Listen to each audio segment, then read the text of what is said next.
Puddins! I'm Jessica Chobot, and this is Nerdist News.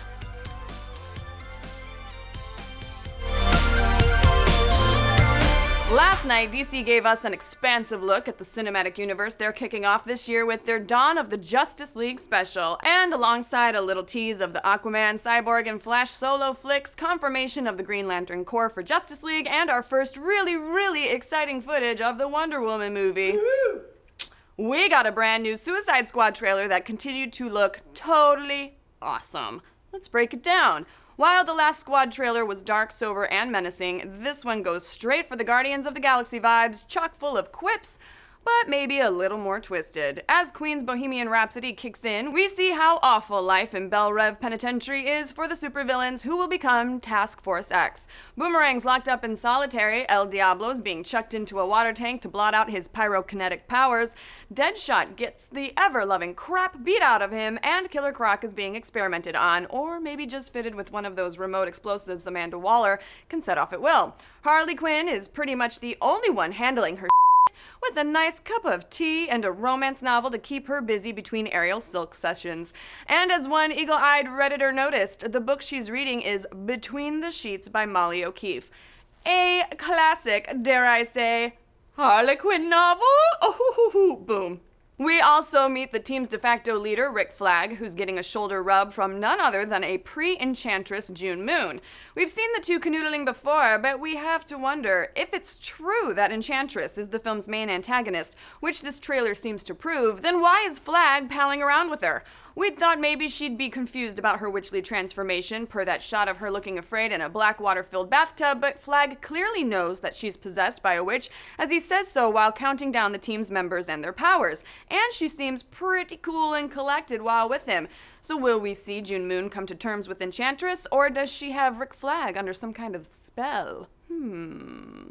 As Flag rattles off the different members of the squad and their powers, one thing is made clear: Killer Croc has eaten people! Yes. Now between that and the shot of him working out in a sewer cell with, what's this? His shed skins hanging up? Ew.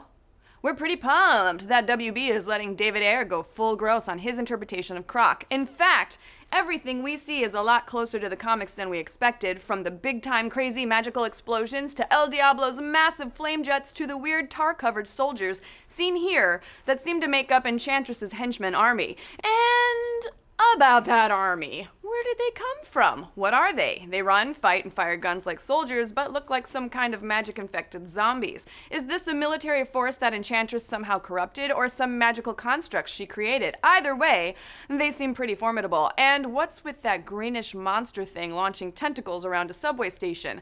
You can see how spiny and crazy it is in this freeze frame here. Is this some kind of final form for the witch? Green is her typical color scheme from the comics, but whether or not that's Enchantress, it's clear the supervillain has some big plans, and she's looking to do something fun in, check that out, the White House. This movie's scope continues to surprise us. Is the Enchantress gonna turn the whole nation into black goo monsters? Is that what that gigantic magical explosion's all about?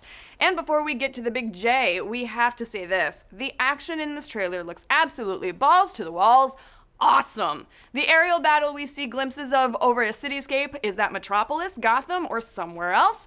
Looks massive. Deadshot looks like a badass, sliding around with his cool mask and wrist-mounted guns. Croc looks like a real bruiser, smashing people left and right, including his own teammate Katana. And speaking of Katana, her Soul Taker sword, dripping with cartoony skulls, is beyond cool. Are her eyes dilating so she can speak to the souls trapped within her blade? Will this be history's coolest movie? Well, that answer may lie with whether Jared Leto's Joker works or not. And so far, things are looking pretty good on that front. From his mask-wearing henchman to his horrifying smile while wearing that classic Alex Ross-inspired tuxedo, this Joker is finally starting to look like his own beast, one that lives between the cartoonish Nicholson and unhinged calculating Ledger. The only thing is, almost every shot we've seen of Mr. J has been from the Origins of Harley Quinn sequence, where he appears to be breaking out of Arkham, kidnapping her, and chucking her into the same vat that turned him into the Joker we all know and love at Ace Chemicals a la Harley's New 52 Origins. This is the same sequence that features Batman as seen from those set leak pics last year, and presumably leads to Harley getting captured. So how involved is Joker really in the film's plot? Well, earlier rumors had claimed that the Squad would break him out in the film's final sequence to help them take down Enchantress once and for all, and the more or less that we see of the Joker, the more likely that seems.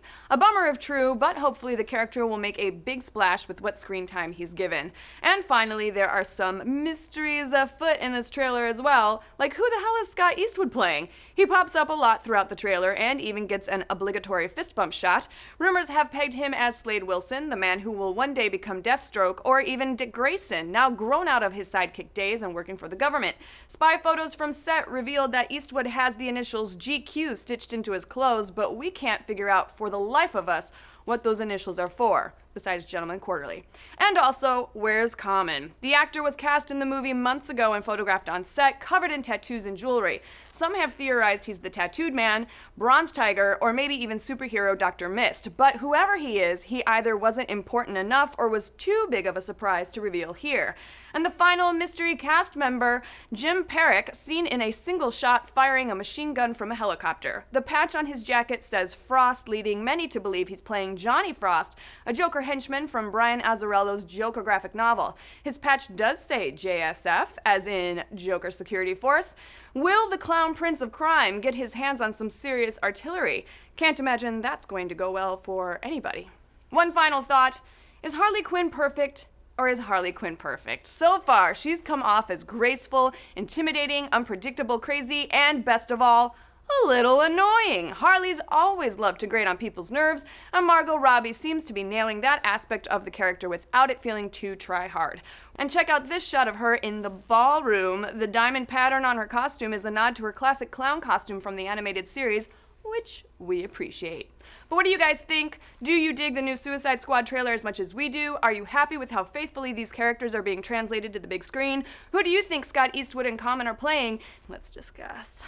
So, funny story, but back before the original Suicide Squad trailer, we did a parody, so make sure you check that out if you haven't seen it, and the all-new Dan Cave where Dan is talking about 8 DC and Marvel movies that almost happened, but didn't. And finally, for those of you contributing to Lenovo's Game State and the sci-fi tower defense game they're making with indie game company Dark Rift, check out this video from friend of Nerdist and patron saint of gaming, Felicia Day, where she talks about what she loves about gaming and how you can find all of those things in the game you're creating with the Lenovo Y series. If you haven't been contributing already, sign up at lenovogamestate.com right now, and thanks for sponsoring today's show, you guys. That's it for us. See you tomorrow for more Nerdist news.